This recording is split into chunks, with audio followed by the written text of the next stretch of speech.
رمضان کے مہینے میں روزہ رکھ کر کے بھی ہم غیبت کر رہے ہیں، چغلی کر رہے ہیں، لوگوں کی عزت و آبرو پر حملہ کر رہے ہیں، تو معاف کیجئے، ہمیں اور آپ کو بھوکے پیاسے رہنے کا کوئی مطلب نہیں۔ اللہ کے پیارے نبی فرماتے ہیں من لم یدع قول الزور والعمل بہ، جو روزہ رکھ کر کے، جو 15 گھنٹے بھوکے اور پیاسے رہ کر کے بھی جھوٹ بولتا ہو، غلط کام کرتا ہو، غلط باتیں منہ سے نکالتا ہو، فلیس للہ حاجۃ ان یدع طعامہ وشرابہ، اللہ کو کوئی ضرورت نہیں ہے وہ اپنا کھانا چھوڑ دے، اپنا پانی چھوڑ دے، اس کے بھوکے پیاسے رہنے سے اللہ کو کوئی فائدہ نہیں ہے۔ ایک اور حدیث میں اللہ کے نبی فرماتے ہیں کم من صائم لیس لہ من صیامہ الا الجوع، کتنے روزے دار ایسے ہیں کہ روزہ رکھنے کے باوجود ان کے نام اعمال میں ایک روزہ بھی نہیں لکھا جاتا، بھوک اور پیاس کے علاوہ ان کو کچھ بھی نصیب نہیں ہوتا۔ وکم من قائم لیس لہ من قیامہ الا السحر، اور کتنے راتوں کو جاگ جاگ کر کے عبادت کرنے والے لوگ ہیں، ان کے نام اعمال میں ایک رات کی تہجد یا ایک رات کی تراویح بھی نہیں لکھی جاتی، ان کے نام اعمال میں صرف رات کو جاگنا لکھا ہوتا ہے۔ تو رمضان میں اپنی نیت کو درست کر لو میرے بھائی،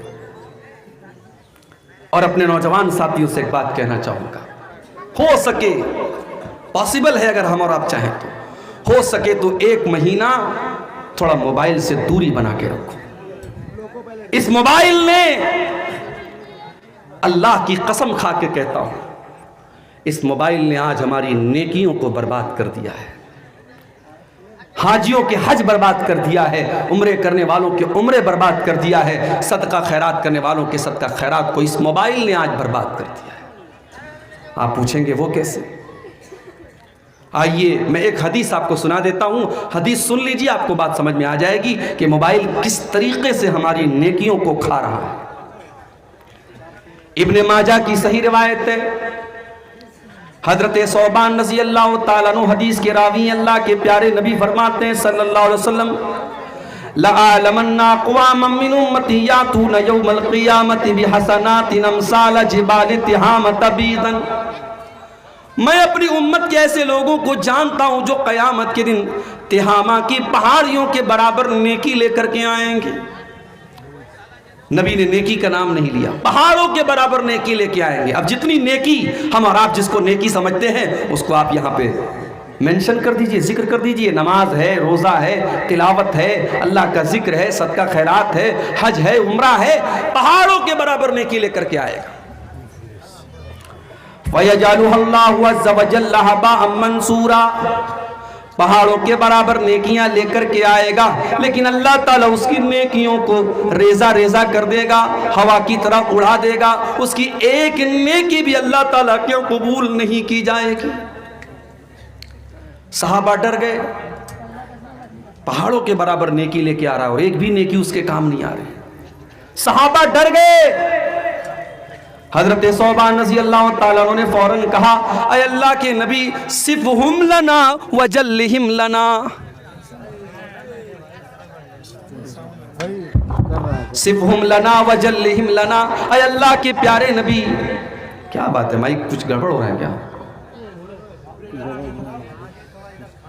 صفہم لنا وجلہم لنا، اے اللہ کے نبی ان بد نصیبوں کے بارے میں آپ کھل کر کے بتا دیجئے، وہ کون بد نصیب لوگ ہوں گے جو نیکیوں کا پہاڑ لے کر کے آئیں گے مگر ان کی نیکیوں کو اللہ تعالیٰ برباد کر دے گا۔ اے اللہ کے نبی آپ کھل کر کے بتا دیجئے تاکہ ہم ان میں سے نہ ہو جائیں۔ صحابہ نے یہ نہیں کہا کہ اے اللہ کے نبی وہ کون لوگ ہوں گے، ذرا بتا دیجئے تاکہ ہم ان کے اوپر فتویٰ لگا دیں۔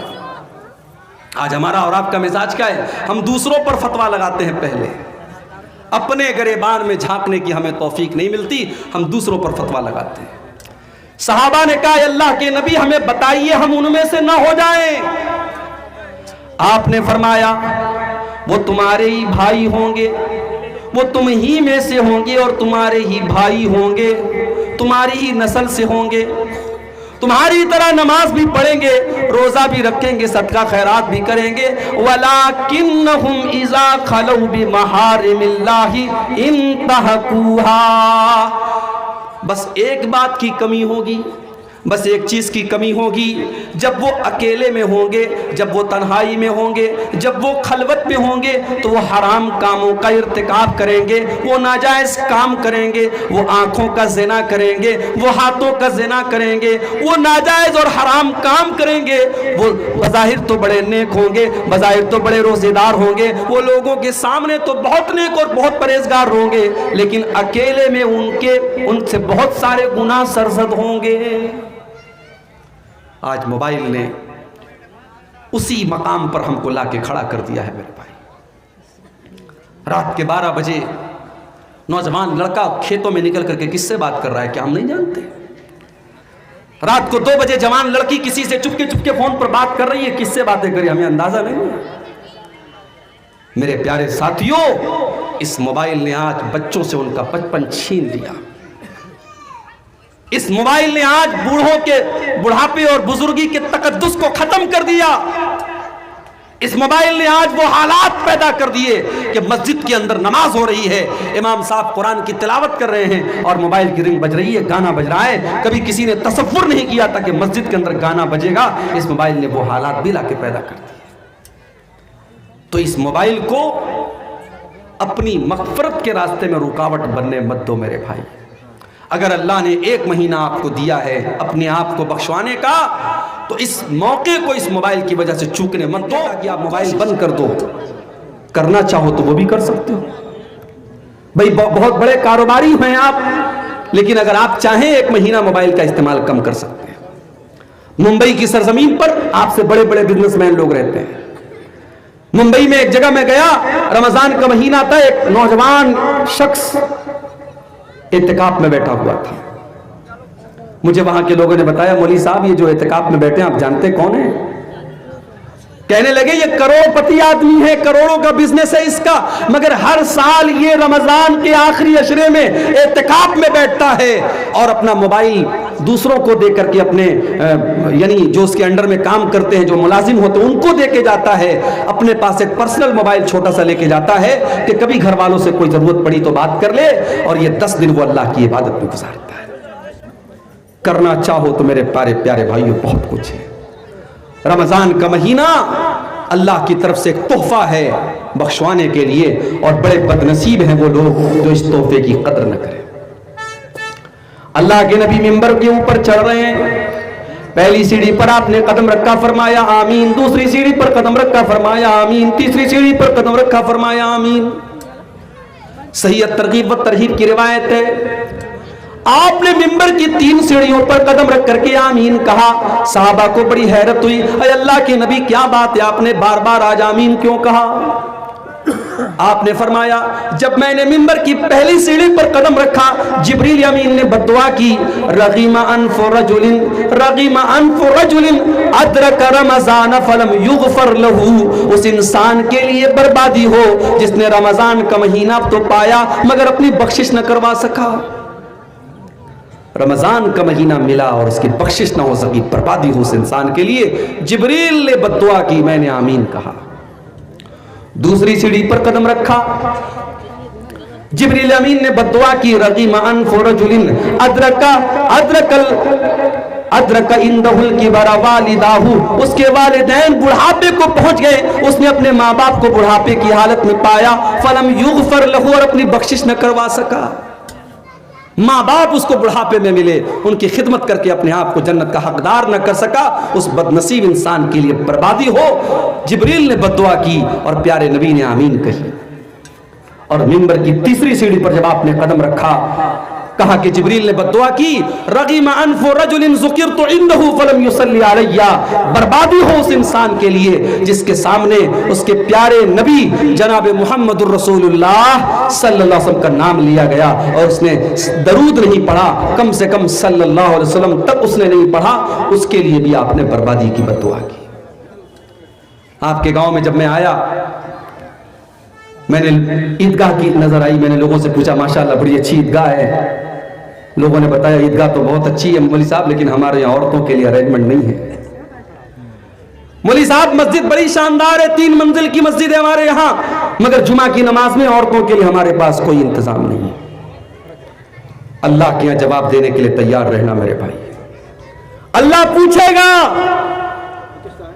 کہ میرے بندو تمہارے گھر کی عورتوں کو بگاڑنے کے لیے جس دور میں ٹی وی کے سیریل موجود تھے، یوٹیوب کے ویڈیو موجود تھے، انسٹاگرام موجود تھا، واٹس ایپ موجود تھا، فیس بک موجود تھا، تم نے اپنے گھر کی عورتوں کی اصلاح کرنے کے لیے کیا راستہ اپنایا؟ آپ کہیں گے اللہ تعالیٰ ہم نے سال میں ایک بار جلسہ کرا دیا۔ جب آپ کے گھر کی عورتوں کو دین سے دور کرنے والی چیزیں 24 گھنٹے پیش کی جا رہی ہیں تو سال کا ایک دن کا جلسہ، ایک رات کا جلسہ میرے بھائیوں کافی نہیں ہے، یہ بات یاد رکھیے۔ جمعہ کی نماز میں آپ عورتوں کا انتظام نہیں رکھتے۔ میں اپنے یو پی میں بنارس میں جا کے کہوں تو لوگ حیرت کریں گے کہ کیا اہل حدیثوں کے یہاں بھی ایسا ہو رہا ہے، لیکن آپ کے بہار اور بنگال میں ہو رہا ہے۔ یعنی مزاج ہی نہیں ہے صاحب۔ مسجدیں ہیں، شاندار مسجدیں ہیں، گاؤں والے کروڑوں کے مالک ہیں، چاہے تو اس میں عورتوں کا انتظام کر سکتے ہیں، ان کی انٹری الگ ہو سکتی ہے، ان کا راستہ الگ ہو سکتا ہے، چاہے تو سب کچھ ہو سکتا ہے، مگر ہم چاہتے ہی نہیں۔ بنگال کے کتنے علاقوں میں گیا، اہل حدیثوں کی مسجدوں میں 2 اذان ہو رہی ہے صاحب جمعہ کے دن۔ میں نے پوچھا ایسا کیوں ہو رہا ہے؟ بولے مولوی صاحب ایک زمانے سے ہوتا چلا آیا ہے۔ میں نے کہا تب ہمیں اپنے آپ کو اہل حدیث نہیں کہنا چاہیے، ہمیں اپنے آپ کو اپنے باپ دادا کا مقلد کہنا چاہیے، مقلد۔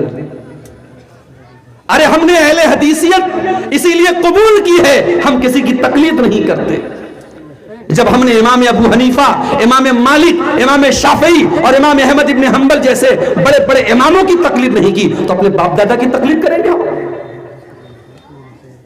آج بنگال کے کتنی مسجدوں میں فرض نماز کے بعد مولوی صاحب ہاتھ اٹھا کے دعا کر رہے ہیں، اجتماعی دعا ہو رہی ہے، امام صاحب دعا کر رہے ہیں، ساری پبلک آمین کہہ رہی ہے۔